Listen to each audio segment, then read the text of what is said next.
Aujourd'hui, je vais vous présenter la chapelle d'Escroegni à Padoue, la ville dont je suis originaire, et je vais vous parler de Giotto. Donc, qui est Giotto di Bondone? Giotto di Bondone, c'est un peintre qui naît à Colle di Vespignano, dans la vallée de Mugello, pas loin de Florence, probablement en 1267. Les premières années du peintre ont fait l'objet... Ouais, merci. Les premières années du peintre ont fait l'objet des croyances presque légendaires, déjà dès son vivante. Donc on raconte qu'il était capable de dessiner un cercle parfait sans compas, par exemple. On raconte que Cimabue, son maître, est également un grand peintre. Quand il se promène et se balade dans la campagne de Florence, il voit Giotto très très petit, en fait. Il était un berger, arrivé à dessiner des moutons avec un charbon sur un rocher qui sont d'une naturalité invraisemblable. Et aussi, bon, récit aussi légendaire, on raconte que Cimabue, quand Giotto travaille dans son atelier, il part pour faire des commissions, et Giotto, pour faire une blague, il pend des mouches, qui sont tellement réalistiques que quand Cimabue rentre, il essaie de les chasser, mais ils sont juste peints. Donc ça reprend, c'est Vasari qui raconte certains épisodes de la vie de Giotto pour nous faire comprendre la capacité et le talent de ces peintres à peindre les choses d'une façon naturelle, qui pour l'époque, donc on parle de juste avant le 1300, c'était assez extraordinaire. Donc Giotto est déjà un mythe de son vivant. Pétrarque, qui est le grand poète du XIIIe et XIVe, le définit comme Pictor nostri evi princeps, donc le prince des peintres de son époque. Et Vasari raconte que rapidement, le jeune garçon dépasse les qualités et les talents de son maître, Cimabue, et il arrive, je vais prendre les paroles exactes, il devient aussi un tel imitateur de la nature qu'à son époque, il bannit complètement ce style grec maladroit et ressuscita l'art moderne et raffiné de la peinture. Donc Giotto introduit le portrait naturel de personnes vivantes qui n'avaient pas été pratiquées pendant des centaines d'années. Alors Giotto, il est très célèbre et important parce que c'est le premier un des premiers peintres dans le Moyen-Âge qui opère un changement de paradigme dans l'histoire de l'art. Donc tout ce qui est avant, les schémas byzantins qu'on connaît, un peu liturgiques éternels, où il y a des vierges atemporelles qui sont peintes sur de fondales dorées et qui se démultiplient à l'infini, en fait, c'est mis de côté et laisse place à une autre forme de narration et un nouveau langage, qui est celui figuratif. Le langage qu'à l'époque, ils appellent le langage des latins. Donc, mais cette histoire, moi je fais un petit cadre historique, commence un peu plus tôt, est-elle liée à d'autres événements un peu plus lointains, un peu plus clivants. Alors en 1190, donc juste avant le début de 1200, il y a un Allemand qui se noie en se baignant dans une rivière du Moyen-Orient. Donc c'est l'empereur Frédéric Barberousse qui part pour la troisième croisade et il y trouve la mort. En fait, c'est important parce que Frédéric Barberousse, il avait empêché pendant sa vie toute forme d'aventure communale en Europe, surtout, et dans le monde. Et cette histoire commence avec les communes.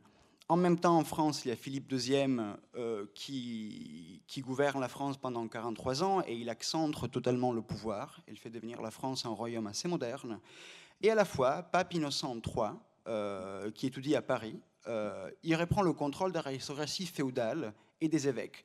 Et il le fait en s'appuyant sur deux figures assez importantes, ces deux saintes paupéristes. Donc c'est Saint François d'Assise et Dominique de Guzman, qui, à partir de rien, forment deux congrégations qui vont changer l'Europe. En fait, là, on est dans un moment très clivant. On est en train d'inventer la ville avec les communes, la diplomatie, les intellectuels et un nouveau modèle économique qui va bouleverser l'Europe. Alors, cette période qui commence, c'est ce que les Italiens appellent le Duecento. Donc Giotto se situe exactement dans ce cadre, en fait, dans ce cadre assez révolutionnaire. Et en fait, son histoire commence avec Saint François d'Assise, à la basilique qui a le même nom, où en fait, il peint un cycle de fresques qu'après on va voir. Et certaines disent que la figure de Saint François d'Assise, c'est un peu l'inventeur de l'histoire moderne. On passe d'une représentation soi-disant des images qui sont atemporelles, ou même l'image du Christ, par exemple, le nombril, c'est juste en spirale, le sang, c'est un sang qui est doré. Avec Christ, avec Saint François d'Assise, désolé, Giotto commence à peindre une figure qui est humaine. Donc il y a les émotions, les détails, aussi des structures architectoniques qui rentrent dans l'espace figuratif de l'art, chose qui est une énorme révolution. Donc Saint François d'Assise est aussi humaine. Donc il y a des émotions, il y a des affections, et là en physionomie aussi. Donc des franciscains d'Assise, Giotto passe à ceux de Padoue, qui sont richissimes, et où il y a un autre grand saint, Saint Antoine, qui meurt en 1231. Giotto arrive vers la fin du siècle, au moment où la basilique se termine de construire, une immense basilique dédiée à Saint Antoine. Donc là commence un peu l'histoire, parce que Giotto, il pend la basilique de Saint Antoine, après il passe au palais communal, et à un moment, il y a un monsieur qui s'appelle Enrico Scrovegni qui arrive, qui fonctionne comme un super sponsor privé. Donc c'est un mécène privé. Donc c'est un banquier extrêmement riche. Il achète un terrain où il y a le vieux site de l'amphithéâtre romain de Padoue, et il construit une chapelle qui s'appelle Chapelle des Scrovegni, qui est un espace privé pour lui et sa famille. Alors, là aussi, l'histoire à nouveau se mêle avec la légende, parce qu'on raconte que Scrovegni fait construire la chapelle parce que son père, Réginald, qui était un célèbre éleveur de porcs et usurier, il est placé à l'enfer par Dante au 7e siècle de l'enfer, donc sous une pluie, c'est en pluie de feu en fait, et parce que tout usurier produit une violence contre l'art qui est nièce de Dieu. Donc, et là ça commence les choses assez curieuses, cette chapelle est en construction qui sert d'expiation pour le fils de Réginald qui est déjà à l'enfer, donc en remède pour sauver son âme. Et c'est là qui commence aussi quelque chose d'assez étrange, parce que c'est une commande bourgeoise, privée et laïque. Ça, dans l'art. Bon, dans l'art médiéval, ça n'était jamais arrivé. Et aussi, c'est une chapelle qui est liée à un ordre paupériste franciscain, donc qui a un énorme problème avec tout ce qui est plus-value économique. Et par contre, la chapelle est financée avec l'argent d'un usurier, qui est à l'enfer. Donc un péché gravissime et mortel pour l'Église catholique, qui par contre est expiable ici à travers une œuvre d'art. Donc moi, pour cette Filiconie, le cycle de Chapelle des Scrovegni est très très complexe. Et moi, je veux me concentrer juste sur la contrefaçade, qui est déjà extrêmement complexe, qui est un jugement dernier. Alors là, je vais... Oh, ça, c'est un schéma de la chapelle, qui est un projet iconographique et... Je vais juste voir si... OK. Après, bon, l'image n'a pas une définition excellente. Après, j'ai un petit outil qui nous permettra d'aller voir vraiment en très très détail les parties dont je vais vous parler. Donc, moi, je vais parler de cette image. Par contre, la chapelle, comme vous avez vu avant, est composée par plusieurs tableaux et panneaux. En fait, elle présente un projet iconographique et décoratif unifié, qui est inspiré par un théologien agostinien qui s'appelle Albert de Padoue, qui a étudié à Paris théologie. Il enseignait aussi. Et Giotto, pour faire tout ça, il travaille avec une quarantaine de collaborateurs pendant 625 journées. La surface de fresque, c'est 700 mètres carrés, dont totalement fresqué. Hein. Le ciel, c'est 180 mètres carrés. C'est contenu dans les 700. Le ciel, il est juste bleu, lapis lazuli, avec, bon, il y a un Christ pantocrateur, il y a un vierge avec un enfant, il y a 7 prophètes. Bon, il y a beaucoup de choses dans le dispositif de Giotto. Elle a été restaurée en 2001. Il y a eu une restauration très très massive qui a permis à la chapelle d'avoir ses couleurs très vives, très brillantes, parce qu'avant elle était assez endommagée. Et en fait, Giotto travaille là à partir de 1303 jusqu'au 1306. Et le cycle pictural se compose de 39 épisodes qui sont divisés dans le registre supérieur comme... Dans le registre supérieur, c'est les vies de Anne et Joachim. Après, il y a la vie de Marie. Et en bas, dans les deux registres centrales, on a 24 épisodes qui racontent la vie et la mort de Christ. Et en bas, dans le socle inférieur, on a 7 vertus et 7 vices. Donc 14 images monochromatiques qui sont étalées sur un jeu de marbre cosmatesque. Donc ça, c'est un peu... Et il y a aussi l'autre partie, la façade, où il y a d'autres choses qui sont peintes, mais on ne va pas le voir. Donc la chapelle donc s'articule en 3 registres. La lecture procède de sud-est en hélice, donc c'est hélicoïdal. Et la partie inférieure, c'est une des plus importantes en fait, parce que, alors là, je vais essayer de la remettre, après on va pas... Ok. On la voit pas beaucoup, mais en fait, il y a ces vices et vertus monochromatiques. En fait, c'est un parcours. Également, Giotto et Dante, ils ont travaillé plus ou moins dans la même époque, Dante un peu après. C'est un parcours, en fait, que le fidèle fait, physiquement et spirituellement.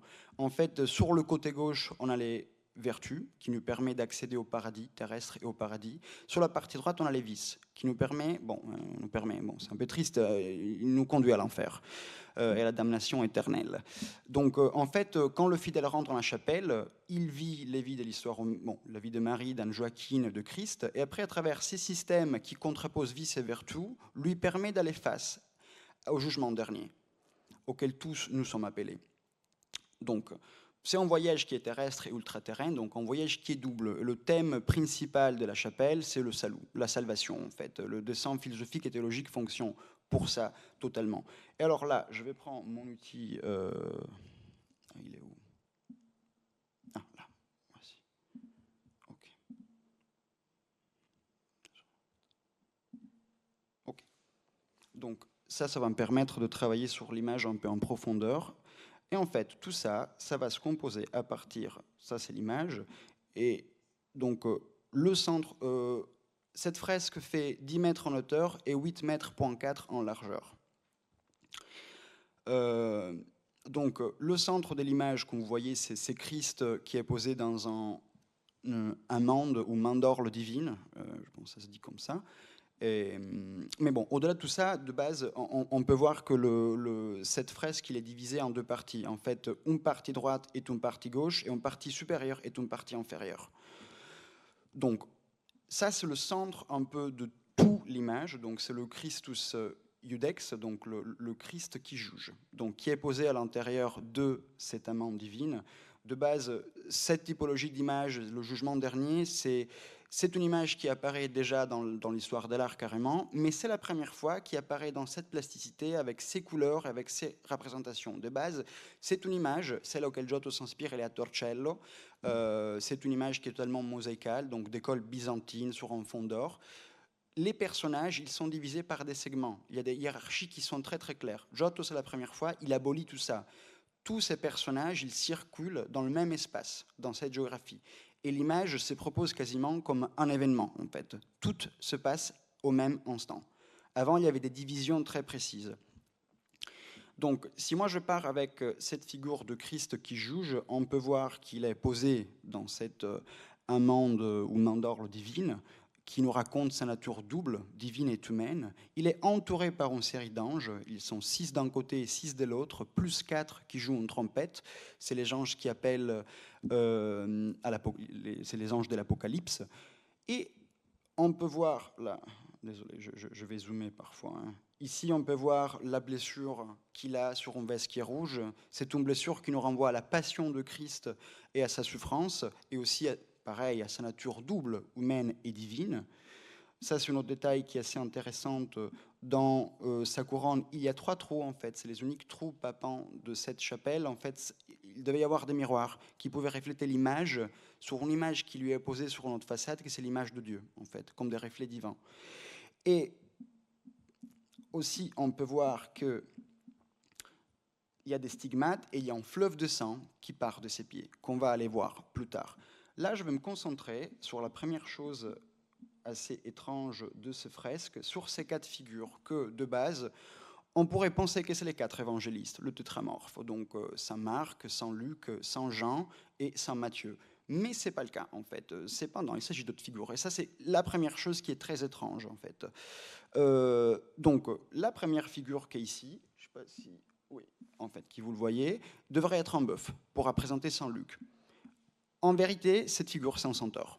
Donc une figure qui est issue de la mythologie grecque, donc une figure qui renvoie en double nature, humaine et divine. Et en fait, le centaure, en particulier Chiron, il échange son immortalité contre la mortalité de Prométhée, devenant en constellation. Donc il est objet de catastérisme. Donc comme Christ, il se sacrifie et il produit une ascension au ciel pour se sacrifier pour l'humanité. L'autre figure ici à côté, l'autre figure assez étrange, c'est un ours qui mange un poisson. Donc l'ours, c'est aussi un animal psychopompe, un animal qui va en hibernation, donc c'est un animal qui a en résurrection. Le poisson, c'est ichthys en grec, c'est le symbole des premiers chrétiens. Donc l'ours prend les premiers chrétiens et il les sauve pour les ramener vers la salvation. De l'autre côté, pareil, on a 2 autres figures qui sont assez étranges. Donc on a un homme avec un corps d'aigle, Donc une autre image qui renvoie à une nature double et qui peut mener des âmes vers un monde atemporel ou un monde divin. Et de l'autre côté, on a un lion, que c'est un autre animal que, selon les bestiaires médiévales, il contenait à l'intérieur de lui 3 personnalités ou 3 natures, donc une allégorie de Christ. Donc tous ces 4 figures hybrides servent à Giotto pour un peu appuyer sur la signification plus profonde et théologique de ces dispositifs, de ces fresques, qui est celui de la rédemption, de la salvation et de la conduite des âmes vers un jugement dernier, en fait, et de souligner la nature double de Christ, qui est toujours homme et divin en même temps. Alors là, je vais passer un peu au plus large, juste pour vous définir un peu tout l'ensemble de ces figures. Désolé, j'ai choisi une image très complexe avec beaucoup de personnages. En fait, sur la partie supérieure, on a la hiérarchie des anges. Donc il y a 9 cercles d'anges. En tête, il y a l'archange Gabriel et l'archange Michel. Donc les anges, il y en a de toutes typologies parce qu'en fait, il y a les chérubines, les trônes, les séraphines, les dominations, avec des gammes chromatiques totalement différentes qui racontent, toutes les hiérarchies du ciel. En fait, c'est le jugement dernier, donc toutes les créatures divines et humaines sont appelées. Juste en bas, on a les apôtres, en fait, 6 d'un côté et 6 de l'autre. L'unique qui manque, c'est Judas, qui est remplacé par San Matthias. Et c'est assez intéressant, on voit la triphore au-dessous. Il y a 2 trous avec 6 pétales, ça reprend symétriquement le nombre d'apôtres qui sont à côté de Christ. La fenêtre, la triphore, représente la Trinité, qui est irreprésentable, donc elle est posée avec cette fenêtre qui est fermée. Juste en bas, toujours sur la gauche, on a la Vierge qui est posée aussi dans une amande divine, qui tient une figure qui a disparu, qui devait être Ève techniquement, donc en fait la première femme.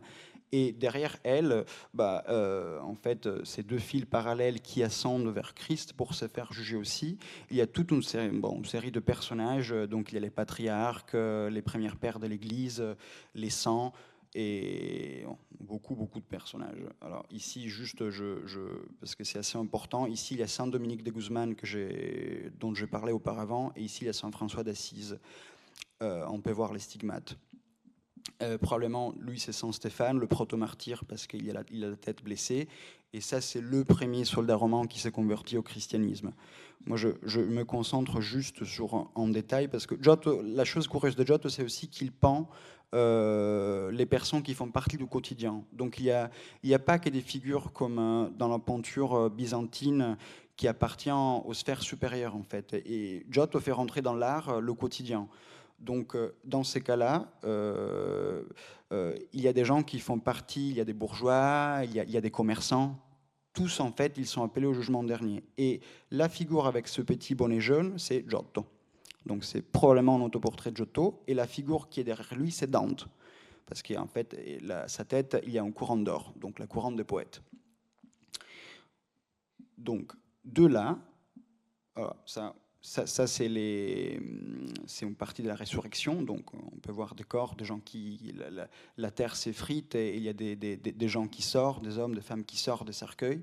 Tout le monde est appelé. Alors là, je vais me concentrer par contre sur la figure d'Enrico Scrovegni, qui est ici. Donc, et ici, il y a quelque chose qui est très surprenant, en fait. Enrico Scrovegni offre le modèle de la chapelle à la Vierge, qui est au milieu. À côté, il y a Saint Jean, qui c'est l'évangéliste, qui est un peu le père tutélaire théologique aussi de cette structure. Et à côté, il y a Alberto de Padoue, qui était il connaissait beaucoup les théories de Saint Jean l'évangéliste. Et après, il y a Sainte Catherine d'Alexandrie. Mais la chose qui est intéressante, c'est voir que Enrico Scrovegni, qui offre la chapelle, il est agenouillé devant la Vierge, il est représenté en fait à la même taille que les bienheureux et les béates. Donc il est un bourgeois, il est encore vivant, donc ça lui confère un rôle assez central, mais qui va aussi au-delà de la fonction narrative en fait. La chose qui est intéressante, au-delà du fait que les gens de l'époque au XIVe pouvaient reconnaître Enrico Scrovegni parce que sa physionomie est très claire et c'est lui. Donc ça le rend aussi ou sinon le premier portrait de l'histoire de l'art en fait, parce qu'on peut le reconnaître précisément. En fait, l'usurier ou l'action de l'usure en fait est un vol du temps. C'est pas juste une question d'argent parce que le temps appartient à Dieu. Et en fait, L'usure, en fait, c'est un intervalle de temps en fait, entre en prêt et en remboursement. Et en fait, pour moi, bon, au Moyen Âge, il y a cette naissance de cette temporalité, que c'est le temps de l'usurier, qui est un temps d'attente, un temps qui est suspendu. Cet intervalle de temps correspondait à une somme d'argent qui était gagnée par le père d'Enrico Scrovegni, Reginald, qui est à l'enfer. Avec la chapelle, cette chapelle qu'il offre en fait à la Vierge Marie, à la ville de Padoue et à la chrétienté, ben Enrico restitue cette somme d'argent qui dépassait ce que son père devait avoir légalement ou selon la doctrine catholique, ben, il ne pouvait pas produire de l'argent sur le dos d'autres chrétiens. Donc cette église, ben, elle correspond à cet petit intervalle de temps et à cette somme d'argent en fait, que Enrico Scrovegni restitue pour se sauver. Son père, il est déjà à l'enfer. Et, et donc la chose qui est intéressante, c'est que cette somme d'argent générée à travers de l'usure s'est traduite dans une commission artistique. Donc l'hypothèse, c'est qu'indirectement, en fait, Enrico Scrovegni ou Giotto sont en train de dire qu'à travers la production artistique, on peut se sauver et on peut aussi opérer une réparation du monde, ou dans une mesure différente du mineur, on peut soigner une fracture qui est politique, par exemple, est aussi métaphysique. Mais bon, aussi, une autre chose qui est intéressante, bon, là, je ne vais pas y Enrico Scrovegni, il est peint dans la même position exacte que Saint François d'Assise dans la basilique supérieure d'Assise. Par Giotto, 10 ans avant, en fait, il y a Saint François d'Assise qui tient la basilique avec un main. Donc, Enrico Scrovegni, il s'est fait pendre par Giotto, qui a peint Saint François d'Assise il y a 10 ans, dans la même position, en fait. Il est en train de sauver l'Église, il est en train de la porter. Donc, ça ouvre à beaucoup d'hypothèses, à beaucoup de discussions sur les raisons pour lesquelles, bon, ça a été permis aussi, et le rôle de Scrovegni. Ça, c'est une figure aussi intéressante, qui est la figure que quand on va à la chapelle de Scrovegni, il nous a quasiment en face. Voilà, il peut être Adam, il peut être Disma, le larron, il porte pas la croix, en fait. C'est l'unique figure dont on voit pas vraiment le visage. Et après, on va glisser rapidement à l'enfer, qui je ne sais pas si vous arrivez à le voir bien. En fait, il est produit par le sang qui dégouline des pieds de Christ, qui produisent 4 fleuves. Alors le fleuve, c'est les 4 fleuves qu'on retrouve dans l'enfer de Dante, où il y a l'Achéronte, le Styx, le Cocyte. Et en fait, ces fleuves en fait, de sang, ils se refroidissent et ils produisent cet énorme lac où il y a Satan qui est assis. Alors, là, il faudrait quasiment aller voir en spécifique chaque image parce qu'il y a un chaos total qui règne en fait. C'est une espèce de championnaire de sadisme dans une géographie de terreur, de douleur. En fait, il y a un peu de tout. Cette figure qui a été très célèbre dans l'histoire de l'art, bon, c'est un Lucifer avec 3 têtes, avec un vultus trifrons, qui est assis sur 2 léviathans et en fait qui mange des damnés. Lui, il mange et il chie à la fois des damnés, donc chose qui est assez terrible. Et on peut voir ici sur la gauche Judas qui est éventraillé et pendu. Alors là, je vais vous montrer juste celle que moi je préfère, hein, parce que il y en a beaucoup. Alors ça, c'est le premier outil de l'histoire de l'art. Vous voyez le petit homme là à la broche. Il y a quelqu'un qui s'est fait couper en deux. C'est probablement quelqu'un qui a essayé de produire une scission dans l'église, une séparation dans l'église. Il y a quelqu'un auquel on met dans la bouche du plomb fondu. Il y a quelqu'un qui malheureusement s'est fait évirer avec une tenaille. Alors, c'est la première fois dans l'histoire de l'art, après la romanité, où on voit le sexe peint et même les poils. Ici, il y a donc le réalisme pour l'époque, pour le fidèle qui arrivait face à tout ça et qui croyait dans ces dispositifs théologiques, qui croyait à l'enfer, c'était assez terrifiant de voir tout ça. Et c'était totalement inédit la façon dont Giotto il peint les corps, il peint les émotions et les détails anatomiques. Donc ici, il y a des personnes qui se font peindre par la langue, par les cheveux, par les génitales. Bon, c'est un campionnaire d'images terrifiantes. Ici, bah, c'est quelqu'un qui essaie de payer une prostituée, par exemple, qui est suivi et hanté par des démons. Ah, ici, c'est très beau, c'est quelqu'un qui est condamné au voyeurisme par l'éternité, à regarder un trou de cou de quelqu'un. Donc, c'est... Bon, vous avez compris un peu... Ah, et ici, il y a quelqu'un qui a un sac blanc autour du cul. Ça, c'est c'est un usurier, en fait. Le péché d'usure, en fait, les usuriers, ils avaient un petit sac blanc avec l'argent qu'ils n'avaient pas restitué, donc bah, ils vont à l'enfer avec ça. Bon, donc ça, c'est un peu l'image en général. Et là, je vais réglisser sur la partie supérieure du fresque, où pour moi, il y a le détail théologiquement plus intéressant et raffiné, et aussi plus curieux que moi. Bon, j'habite dans cette ville, j'avais jamais vu, et c'est ces deux anges qui sont sur le même niveau de la Trifor. Et en fait, je vais zoomer un ange, comme ça on le voit bien. Ici, il y a le soleil, de l'autre côté, il y a la lune. Alors, donc, ça, c'est quelque chose d'assez hallucinant pour moi. En fait, ces deux anges, ils enroulent le ciel, qui est bleu d'un côté, comme on le voit. En fait, la chapelle est totalement bleue, la Spisa Soli, et rouge de l'autre côté. Donc, le rouge qui peut représenter l'amour infini de Dieu. Et donc, cela annonce un passage, celui de l'Apocalypse, qui dit que le ciel se retira comme un livre qu'on enroule, et toutes les montagnes et les îles furent déplacées de leur place. Donc, le rideau de l'humanité se ferme, et avec lui le monde entier, avec ses personnages et ses récits. Le temps, qui est représenté dans ces cas-là spécifiques par le soleil et la lune, et l'histoire arrive à leur terme. Et donc là, c'est la chapelle entière qui s'enroule sur elle-même, et elle s'écrase sur un seul instant. Mais, ça c'est mon hypothèse de ce que Giotto a essayé de nous dire, il y a un bout de temps qui résiste, parce que l'action est itinéraire, elle n'est pas terminée. Un temps avant toute clôture, un temps avant de rentrer définitivement dans l'éternité intemporelle qui fera suite à la fin du monde et de toute histoire. Alors, ce temps est le kairos, qui est en contraction du chronos, le temps chronologique et linéaire auquel nous appartenons. Et donc, en accord avec la traduction de kairos, en fait, c'est le temps qui se fait court. Donc, le temps que Giotto représente là, pour moi, c'est le temps que le temps met pour finir. C'est le temps qui nous reste. Pour citer Agamben, les temps où notre histoire personnelle touche l'éternité sans jamais y pénétrer. Donc mon hypothèse, c'est que Giotto pense cet instant avec ce petit dispositif ou ces deux petits anges qui sont au-dessus de fresques et que c'est très difficile à voir parce qu'ils sont à 12 mètres de hauteur. Moi, je suis allé beaucoup de fois, je ne les ai jamais vus avant. Donc c'est aussi grâce à ce dispositif que je les ai pu découvrir. Et derrière, on aperçoit la Jérusalem céleste qui apparaît dans l'Ancien Testament. Mais au-delà de ça, de la Jérusalem céleste qui nous fait rentrer dans une dimension intemporelle, divine et céleste, en fait, on peut entrevoir les mosaïques byzantines. Et que Giotto n'avait donc jamais oublié ni renié, donc tout s'est passé de l'art. Mais à ce temps-là, selon moi, Giotto il est aussi en train de vouloir nous dire que l'histoire de l'art est en train de tourner la page. Oui, il tourne la page, elle le sait en fait. Les sentiments, les affections, les détails, l'architecture, les physionomies prennent place dans l'histoire de l'art et dans l'espace de l'art. Et en fait, avec Giotto, il y a une nouvelle langue figurative qui naît, et Giotto, il sert à son plus grand poète, et il le sait depuis qu'il est vivant. Et sûrement pour les prochaines 100 années, avec le début de la Renaissance.